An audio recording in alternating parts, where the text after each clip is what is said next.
Spoiling your children with money is an obvious mistake. But did you know that trying too hard not to spoil them can also be as damaging? There is a line, and most parents have no idea what it is. Hi, I'm Avan Dabash, and I have spent 16 years in the world of business journalism, and I'm a mom, which means that this topic is deeply personal for me in the way most finance content simply isn't. Of all the financial decisions that you will ever make, how to use your money in raising your children is the most psychologically complex. And it's also the most important and the most consequential. Because remember, you are not just shaping their bank balance, you are shaping your child's entire relationship with money, with work, with self-worth, and with the world. So in this video, I'm going to tell you about the single biggest mistake parents make that breeds resentment and not gratitude. I will share the counterintuitive advice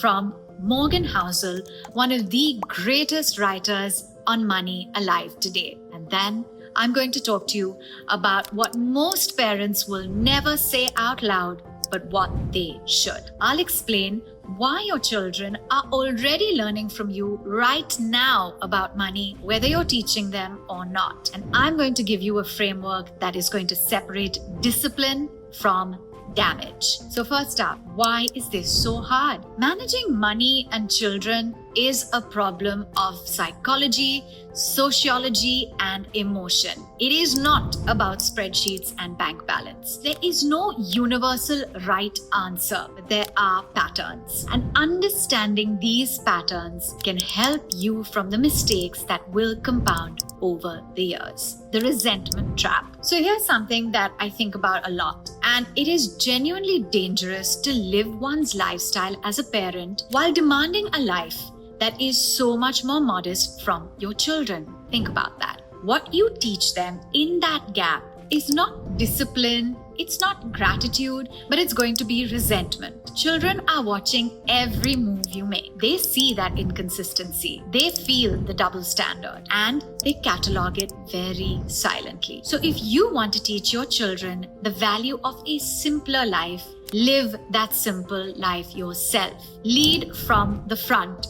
Don't lead with a lecture. Discipline or damage. Now there's a false choice that many parents make very unconsciously. Either you give them everything or you withhold it and you say, I'm building character. Now the truth is, you can do as much damage trying to instill values through deliberate deprivation as you can through excess. So the answer is not very extreme. It's intention. Be deliberate about what you provide. Crucially, understand why. Show by example rather than by humiliating them. So you say, let me teach you the hard work by doing it alongside you. That is such a powerful message as compared to when I was younger, I didn't have anything. I struggled so much. When I was younger, the value of 10 rupees was so different from what it was today. A shared experience is only going to build values, but comparison is going to breed resentment. Now, Morgan Housel, who I honestly think is one of the finest writers on money in our generation, actually wrote this letter to his children, and it contained a line that I have absolutely not been able to forget. It said, I hope you are poor at some time. Not struggling, not unhappy, but genuinely without excess. Because there is no other way to truly understand the value of money than to feel the weight of its scarcity. When children learn that they cannot have everything that they want, that is when the difference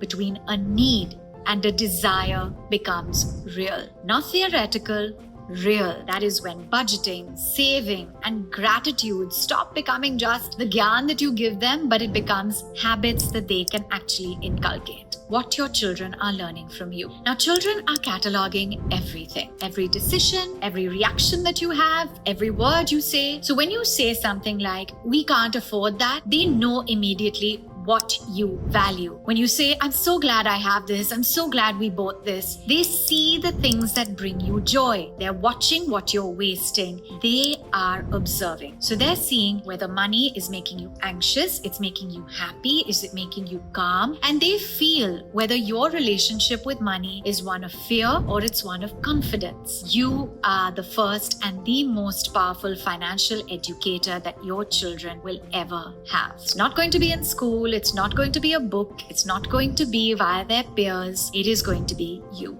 The line between spoiled and supported. Now, when children are growing up, there is this feeling of being entitled, especially in today's world. But it's not just because their parents are giving them too much. It's because that they were taught directly or indirectly that having more than others is making you better than them. And that is the real damage. It is not the things that they are accumulating, but it is the story behind the things that they are accumulating. So you as a parent need to draw that line very consciously. It's going to be different, of course, for every family, but you need to make a very deliberate choice. I really hope you absorb these principles because I think that the true success, the kind that actually holds, is when the people want to love you actually do love you. And that love comes so overwhelmingly from how you treat people and not from your net worth. So do remember that it's important even for children to see that you are using money as a tool to give your family a better life.